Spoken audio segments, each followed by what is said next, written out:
자, 오늘 말씀의 제목 따라하겠습니다. 주 안에서 기뻐하라. 아멘.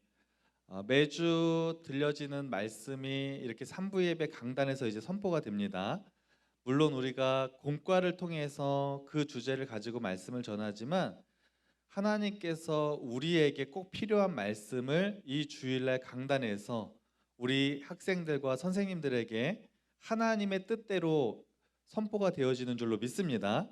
그래서 여러분들은 주일날 교회로 오실 때 강단에서 오늘 들려지는 그 말씀이 나에게 어떤 말씀으로, 나에게 지금 하나님께서 어떤 말씀을 하시는지 그렇게 사모하는 마음으로 들어야 될 줄로 믿습니다.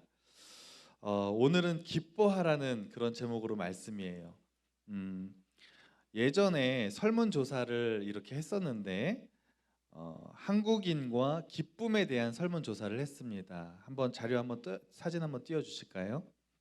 보면은 SNS에서 기쁨과 행복을 과장한 적이 있다 이렇게 있느냐라는 질문에 무려 33.9%가 되는 사람들이 나는 SNS에 사진과 어떤 것을 올릴 때 굉장히 기뻐하는 것처럼 과장해서 올렸다 이렇게 얘기를 했습니다.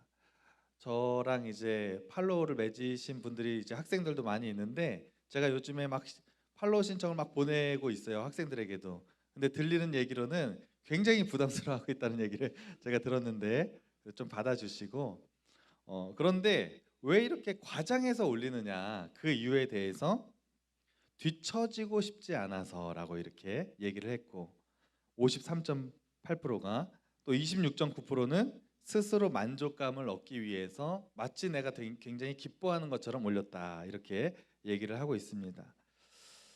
또 하나가 있습니다. 어떤 상황에서 가장 기뻐하십니까? 라는 이제 설문조사에 37%가 가족과 지인들과 시간을 보낼 때가 가장 기쁩니다.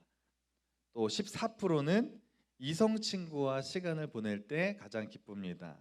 또 12%는 혼자 있을 때, 내가 혼자서 시간을 보낼 때가 가장 기쁩니다. 이런 여러 가지 통계가 나왔다는 것입니다. 네, 사진 내려주시면 될 것 같습니다. 생각보다 지금 현대를 살아가는 사람들이 행복 지수가 높지 않습니다. 특히 우리 한국이라는 나라는 나라가 굉장히 선진국이 되고 경제가 굉장히 발달했지만 예전의 한국이랑 지금의 한국은 많이 달라져서 행복하다라고 말하는 사람들이 정말 많이 없는 시대예요. 특별히 중고등학교를 보내고 있는 이 청소년 시기에 행복하냐라고 물어봤을 때 행복하다고 대답하는 사람들이 많지 않습니다. 굉장히 힘들어하고 어려워하고 미래에 대해서 두려워하고 불안한 삶을 살아가는 것이 지금의 시대라고 하는 것입니다. 오늘 본문의 말씀은 이제 빌립보서인데 이 빌립보서도 사도 바울이 빌립보 교회에 쓴 편지의 내용입니다. 로마서, 또 에베소서, 빌립보서 우리가 계속해서 서신서를 지금 우리가 배우고 있는데 다 사도 바울이 쓴 편지의 내용이 말씀에 기록되어 있어요. 빌립보서는 이제 빌립보 교회라고 말씀드렸는데 이 빌립보 교회는 사도 바울이 2차 전도 여행 때 직접 세운 교회입니다. 그래서 사도 바울이 빌립보 교회에 굉장한 애정을 가지고 있었어요. 그리고 빌립보 교회 성도들도 사도 바울이 전도 여행을 다닐 때마다 물질적으로 기도로 늘 후원하는 그런 너무 귀한 사역을 감당하는 너무너무나 중요한 교회였습니다. 그런데 빌립보 교회에 문제가 있었어요. 어떤 문제였냐면 가장 큰 문제 중에 하나가 그 교회 성도들이 기쁨을 잃어버렸다 이렇게 나와 있습니다. 여러분, 우리가 일상생활에서 기쁨을 잃어버리는 여러 가지 이유가 있지만 그 중에 가장 대표적인 이유 중에 하나가 뭐냐면 관계의 문제입니다. 관계의 문제가 생기면 일단 내 삶에 기쁨이 사라지게 되어 있어요. 한번 생각해 보세요. 여러분 오늘 예배드리기 위해서 이 자리에 앉아 있는데 모든 사람과 관계가 여러분 지금 다 좋습니까? 아니죠. 딱 지금 관계라고 제가 얘기를 드릴 때 불편한 어떤 관계가 떠오르는 사람이 있을 거예요. 가족 중에서도 가족의 부모님과 관계가 안 좋을 수도 있고, 형제랑도 관계가 안 좋을 수 있고, 여러분 친구들 중에서도 다 친한 친구만 있는 것이 아니라 어떤 친구를 생각했을 때 그 관계가 깨어진 친구도 있을 것이고, 그 친구와 관계가 멀어지거나 정말 싫어하는 친구들도 다 있을 거예요. 그래서 여러분이 막 기뻐하다가도 그 사람을 생각하면 갑자기 기분이 안 좋아지는, 기쁨을 회복하지 못하는 가장 큰 원인 중에 하나가 관계의 문제라는 것입니다. 빌립보 교회 성도들이 기뻐하지 못하는 가장 큰 이유 중에 하나도 이 관계의 문제였어요. 오늘 말씀을 보니까 빌립보 교회에 두 명의 여자 성도의 이름이 나오는데 따라하겠습니다. 유오디아, 순두계. 예, 이 빌립보 교회에 가장 열심히 신앙생활하고 봉사하는 두 명의 여자 성도가 있었는데, 그 성도의 이름이 바로 유오디아와 순두계라는 사람이에요. 그런데 왜 그런지 모르겠지만 유오디아와 순두계 사이에 관계에 문제가 생겼습니다. 그래서 두 사람이 싸우고 관계가 어려워지니까 분열되기 시작했어요, 교회가. 야, 그래도 유오디아 편을 우리가 들어야 되는 거 아니야? 아니야. 야, 유오디아는 좀 그 사람이 주장하는 건 아니야. 그래도 순두계가 더 잘하지. 내가 볼 때는 유오디아가 잘못했어. 그러면서 파로 갈라지고, 유오디아를 좋아하는 사람, 순두계를 좋아하는 사람, 이러면서 막 분열이 교회에 생기게 되었는데, 이게 얼마나 심했는지 사도 바울의 귀에까지 들어오게 됩니다. 그냥 간단한 문제였으면 이렇게 커지지 않았을 거예요. 너무너무 교회가 이걸로 인해서 관계가 깨지고 분열되는 일들이 굉장히 심각하게 일어났습니다. 얼마나 심각했으면 오늘 성경 말씀에도 이렇게 기록되어 있잖아요. 그래서 이제 사도 바울이 빌립보 성도들에게 편지를 쓰면서 아주 강력하게 권면하는 말씀이 오늘 말씀에 기록되어 있습니다. 4장 4절 사도 바울이 뭐라고 얘기하는지 한번 볼까요? 시작. 주 안에서 항상 기뻐하라. 내가 다시 말하노니 기뻐하라. 아멘. 사도 바울이 빌립보 성도들에게 뭐 하라고 말하고 있어요? 기뻐하라. 또 내가 다시 말하니 또 기뻐하라. 성경에 같은 단어가 반복된다는 것은 굉장히 강조할 때 이런 표현이 있습니다. 사도 바울이 지금 빌립보 성도들에게 기뻐하라고 굉장히 강조하는 거예요. 그런데 문제는 자기가 기뻐하고 싶다고 기뻐할 수 있는 게 아니에요. 여러분 생각해 보세요. 내 지금 기분이 안 좋습니다. 옆에 친구랑 내가 싸웠어요. 명희가 옆에 지금 앉아 있는 우리 친구랑 싸웠어요. 그러면 기분이 안 좋아요. 근데 옆에서 해리 선생님이 앉아 있다가 야 명희야 기뻐해. 너 기뻐해야 돼. 그런다고 명희가 기뻐할 수 있어요? 쉽지 않아요. 나는 지금 옆에 친구랑 싸워가지고 기분이 안 좋아요. 근데 옆에서 자꾸 선생님이 야 그래도 기뻐해야 돼. 기뻐해야 돼. 이렇게 말한다고 기쁨이 생기지 않습니다. 기쁨이란 건 내가 막 기뻐할 수 있다고 생기는 게 아니에요. 그런데 사도 바울은 그런 원인에 대해서 어떻게 하라고 얘기하는 것도 아니고 먼저 기뻐하라고 얘기하는 거예요. 그런데 중요한 것은 사도 바울이 기뻐하라 이렇게 말한 다음에 아주 중요한 해결책을 제시합니다. 자, 4장 5절 말씀 다 같이 한번 읽어볼까요? 시작. 너희 관용을 모든 사람에게 알게 하라. 주께서 가까우시니라. 아멘. 빌립보 교회 성도들이 지금 기쁨을 잃어버린 가장 큰 원인은 관계의 문제라고 했습니다. 왜 관계의 문제가 생겼냐 하면 한 마음이 되지 못했다는 거예요. 서로 싸워서 관계가 깨졌고 분열되었기 때문에 기쁨을 잃어버리게 되었습니다. 그런데 사도 바울이 기뻐하라고 말하면서 아주 중요한 단어를 하나 말합니다. 뭐라고 말해요? 관용. 너희 관용을 모든 사람에게 알게 하라 이렇게 말하고 있어요. 여러분 관용이란 말이 들어봤어요? 관용. 사실 우리가 일상생활에서 잘 사용하는 표현은 아닙니다. 근데 이 관용이라는 것은 무슨 뜻이냐 하면 사전에는 이 관용을 이렇게 기록하고 있어요. 너그럽게 용서하고 받아들이는 마음.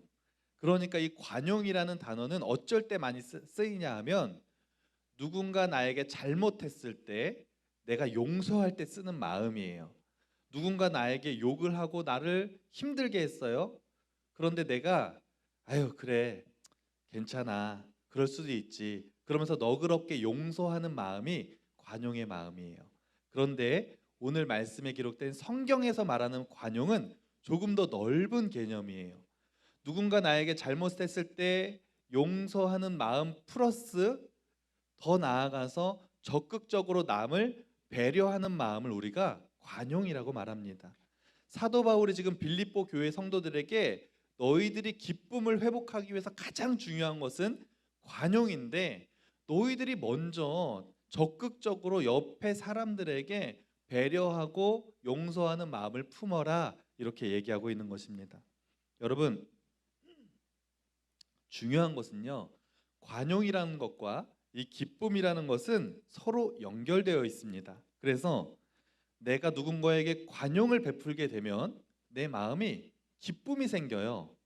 또 반대로 내가 만약에 굉장히 기뻐요. 뭔가 기쁜 일이 있어요. 그러면 누군가에게 관용을 베풀기가 굉장히 쉽습니다. 예를 들면 여러분들이 지금 가장 갖고 싶은 물건이 뭐예요? 얘기해 보세요. 지금 말하면 오늘 누군가 그걸 사준다. 그럼 빨리 이거 얘기할 사람. 뭐 갖고 싶어요? 제일 갖고 싶은 거. 에? 큰 소리로 한번 얘기해 주세요. 용기 있게. 에? 집 갖고 싶어. 집 집은 너무 센데. 예. 집 말고 좀 그래도 좀 소소하지만 이거 좀 갖고 싶습니다. 네? 에? 땅? 잠깐만. 아니, 이거 학생들이 왜 이렇게 야망이 커요? 집하고 땅은 나중에 좀 돈 좀 벌고 그러면 되지. 가, 에? 애인, 애인도 갖고 싶고 뭐 여러 가지 있겠지만 또 그래요. 뭐 아이폰, 아이패드 아니면 용돈. 만약에 오늘 딱 집에 갔는데 아빠가 핸드폰 최신 기종 아이폰을 딱 사주셨어. 여러분 기분이 어떨 것 같아요? 기분 너무 좋죠. 기분이 갑자기 굉장히 좋아지면서 늘 잘 때마다 불만이었던 게 뭐냐면 아빠가 밤에 코 고는 소리가 너무 커서 내가 힘들었거든. 근데 아이폰을 딱 사주신 그날 밤에는 아빠의 코 고는 소리가 마치 자장가처럼 너무 아름답게 들려요. 이게 기쁨과 관용의 관계라는 거예요. 내가 기쁘면 굉장히 관용의 넓은 마음이 생기는 거예요. 막 이해할 수 있는 마음, 아빠의 코 고는 소리도 다 배려할 수 있는 마음이 생기는 거예요. 자녀를 키우신 분들은 여기 선생님들과 성도님들 다 계신데 자녀가 어느 날 성적표를 들고 왔는데 반에서 굉장히 좋은 성적을 거둬들였어요. 성적표를 딱 가져왔는데 굉장히 높은 성적을 들고 왔어요. 그러면 어느 날 이 아이가 학교 갔다 와서 하루 종일 컴퓨터 게임을 하는데 그전에는 막 잔소리하고 막 우라통이 터졌는데 그날따라 너무 예뻐 보여. 야, 어쩜 이렇게 우리 아들이 집중력이 좋은지 컴퓨터 앞에 앉아서 5시간을 쉬지도 않고 하네. 이러면서 막 우리 아들이 대견스럽게 보이는 거. 엄마가 성적을 잘 받아온 아들이 기쁘니까 관용의 마음이 생기는 거. 이것이 기쁨과 관용의 관계라는 것입니다. 그러니까 마음에 기쁨이 생기면 관용도 잘 베풀고 관용의 마음을 베풀다 보면 기쁨이 생긴다는 거. 기쁨과 관용은 뗄래야 뗄 수 없는 상호 보완적인 관계라는 것을 여러분이 오늘 말씀을 들으실 때 먼저 이것을 이해하셔야 될 필요가 있다는 것입니다. 여러분, 이처럼 우리가 삶에서 일상적인 기쁨이 생길 때 우리의 마음속에 관용의 마음이 생기는 것처럼 그럼에도 불구하고 우리가 신앙생활할 때 일상적인 기쁨이 아니라 하나님이 주시는 주 안에서 주시는 그 기쁨이 있거든요. 그 기쁨에 우리 안에 찾아올 때 생기는 그 관용은요. 여러분이 생각하는 그 관용과는 차원이 다른 엄청난 관용의 마음이 우리에게 생기는 거예요. 그래서 우리 안에 사도 바울이 오늘 겉면의 말씀처럼 주 안에서 기뻐하라 이 말씀이 오늘 우리에게 정말 중요한 말씀인 줄로 믿습니다. 바라기는 여러분 모두가 주님이 주시는 기쁨으로 여러분의 마음이 충만해지기를 간절히 축복합니다. 자, 그럼 다시 한번 돌아가 볼게요. 빌립보 교회가 처음에 누구와 누구의 문제로 분열이 되었다 그랬어요? 이름 벌써 까먹었죠. 유오디아랑 순두개로 인해서 분열의 문제가 생겼다고 말씀드렸습니다. 그런데 사도 바울이 그래서 기뻐하라, 관용의 마음을 모든 사람에게 알게 하라 이렇게 말씀하셨는데 하나 더 추가로 먼저 얘기한 것이 있어요. 그것은 뭐냐면 따라하겠습니다. 같은 마음을 품어라. 아멘. 사도 바울이 기쁨을 잃어버린 빌립보 교회에 딱 세 가지를 강조해서 얘기했는데 같은 마음을 품어라, 주 안에서 기뻐하라, 관용을 베풀어라. 이 세 가지를 우리가 할 때 기뻐할 수 있다고 그렇게 얘기하고 있습니다. 여러분, 자, 여기서 제가 질문할게요. 우리가 기쁨을 해결하기 위해서 관용의 마음을 품는 것, 분열의 문제, 우리 안에 만약에 분열의 문제가 있는데 그럼 이것을 해결하기 위해서 같은 마음을 먼저 품어야 될까요? 아니면 먼저 관용을 베풀면서 베풀어야 될까요? 아니면 먼저 내 안에 기쁨을 먼저 회복해야 될까요? 셋 중에 뭐가 먼저라고 생각하세요? 뭐가 먼저 돼야 될까요? 같은 마음을 먼저 품는 것이 중요하다고 생각하는 사람 한번 손 들어보세요. 예, 같은 마음을 일단 품어야지 그게 뭐가 된다. 자, 손 내리시고. 그래서 기쁨을 먼저 내가 회복해야지라고 생각하시는 분 손 들어보세요. 네, 손 내리시고. 관용의 마음을 먼저 품어야 된다. 예, 예, 이렇게 여러분들의 의견이 있습니다. 그런데 사실 정답은 없어요. 가장 바람직한 것은 이 세 가지가 동시에 이루어져야 되고 우리가 이 마음을 품을 때 이 세 가지는요 서로 동시에 이루어질 수밖에 없습니다. 예를 들면 우리가 여기에 중등부가 있고 고등부가 있고 또 반별로 다 앉아 있어요. 근데 우리가 같은 마음을 품을 때 어떤 현상이 일어나냐면 같은 마음을 품게 되니까 내 마음이 막 기뻐요. 그리고 관용도 베풀게 됩니다. 또 만약에 내가 먼저 관용을 베풀게 되면 관용을 막 베풀어요. 막 배려하고 이러다 보니까 갑자기 내 마음속에 기쁨이 생기고 갑자기 우리 공동체가 같은 마음을 품게 되는 거예요. 또 만약에 기쁨이 먼저라고 말씀드리면 내 마음속이 막 너무 기쁨이 막 샘솟아요. 그러면 아까 말씀드린 것처럼 자연스럽게 관용을 베풀게 되고 내가 관용을 베풀다 보면은 우리 공동체가 같은 마음을 품게 되는 것입니다. 그래서 같은 마음, 관용, 기쁨은 서로 너무나 중요한 관계라는 것입니다. 여러분, 우리가 오늘 이제 말씀을 들었습니다. 뭘 해야 되는지 우리가 알게 되었어요. 관용도 베풀고 같은 마음도 품고 내 안에서 기쁨, 주님이 주시는 기쁨으로 충만하면 되겠구나. 그러면 나의 관계의 문제가 해결되겠구나. 정말 행복한 삶을 살 수 있겠구나. 오늘 말씀을 들어서 잘 우리가 깨닫게 되었습니다. 그런데 중요한 것은 우리가 신앙생활 하다 보면 우리가 이제 말씀을 듣고 우리가 밖으로 나가서 들은 말씀을 실천하려고 하다 보면 이것을 실천하기가 정말 쉽지 않습니다. 여러분, 오늘 예배가 끝나고 저기 4층으로 5층으로 분방 공부로 올라갔어요. 오늘 목사님 말씀 전해주셨으니까 그래, 내가 먼저 관용을 베풀고 배려해야지, 내가 기뻐해야지, 같은 마음을 내가 품어야지. 정말 마음속에 굳게 결단하고 올라가는 친구 분명히 있을 거예요. 딱 올라가서 딱 앉아서 분방 공부를 딱 하려고 친구야 우리 사이좋게 지내자 이렇게 얘기를 했는데 갑자기 친구가 코를 막으면서 야 입냄새나 이렇게 얘기하면 기분이 어떨 것 같아요? 나는 정말 기뻐하면서 정말 관용을 베풀려고 하는데 입냄새나 이 한마디에 벌써 딱 무너지는 거예요. 야 너는 사실 아까 보니까 겨드랑이에서 암내나 너 꼬랑내나 막 이러면서 마음은 아니었는데 얘가 공격 한번 딱 하니까 본능적으로 나도 막 받아치고 공격하다 보니까 또 분열되고 막 기쁨이 사라지고 이것을 실천하는 게 정말 쉽지 않다니까요. 여러분 아시죠? 누군가 날 긁으면 지금 들은 말씀은 한 방에 그냥 무너지는 게 우리의 삶이에요. 우리가 그만큼 연약한 존재예요. 그것을 사도 바울도 너무 잘 알기 때문에 아주 이 말씀을 지키기 위해서 너무 중요한 말씀을 오늘 본문 6절에서 말하고 있어요. 볼펜이 있으신 분들이 이거 밑줄 쳐 놓으셔야 돼요. 이 말씀을 좀 암송하셨으면 좋겠어요. 6절 말씀 다 함께 읽겠습니다. 시작. 아무것도 염려하지 말고 다만 모든 일에 기도와 간구로 너희 구할 것을 감사함으로 하나님께 아뢰라. 아멘. 자, 우리가 이것을 실천하기 위해서 해야 되는 것이 있는데 뭐냐면 아무것도 염려하지 말래요. 그리고 감사하면서 기도하래요. 내가 기뻐할 수 있다고 기뻐하는 게 아니에요. 그런데 이것을 걱정하지 말래요.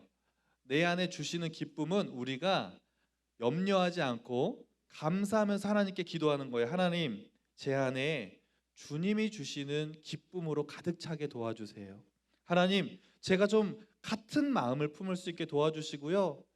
저의 마음속에 관용의 마음이 조금 넓게 자리 잡을 수 있도록 하나님 도와주세요. 이렇게 감사하면서 하나님께 아뢰일 때 하나님이 어떻게 하시는 줄 아세요? 7절 말씀 보겠습니다. 7절 말씀 제가 읽어드릴게요. 시작. 그리하면 모든 지각에 뛰어난 하나님의 평강이 그리스도 예수 안에서 너희 마음과 생각을 지키시리라. 아멘. 아멘.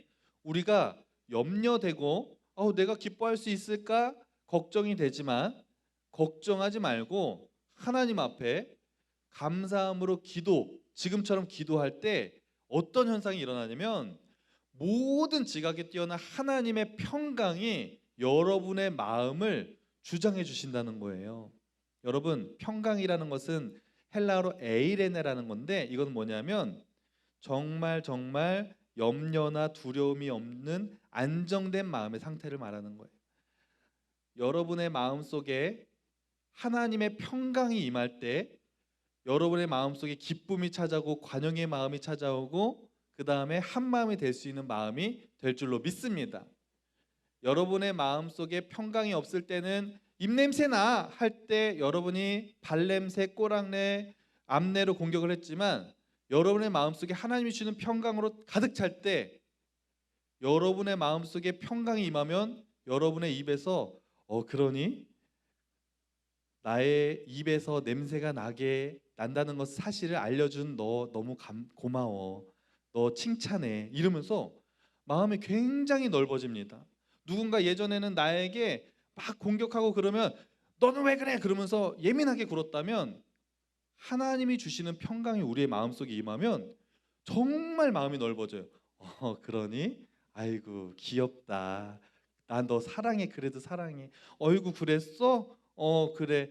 그래도 나는 널 사랑하고 축복해. 이런 넓은 마음이 생긴다는 사실을 여러분 기억하시고 여러분 오늘 말씀을 들으셨다면 하나님 앞에 아무것도 염려하지 말고 여러분 하나님 앞에 기도하시는 우리 모두가 되기를 간절히 바랍니다. 그래서 우리 모두에게 하나님이 주시는 평강이 가득 넘쳐서 정말 이 세상 사람들에게 선한 영향력을 끼치며 살아가는 우리 모두가 되기를 간절히 소망합니다. 기도하겠습니다. 하나님, 빌립보 교회 성도들이 분열되는 이유는 관계의 문제가 있었다고 오늘 말씀을 통해 들었습니다. 우리가 인생을 살아갈 때에 우리를 힘들게 하는 많은 사람들이 있고 관계의 문제가 우리에게도 있습니다.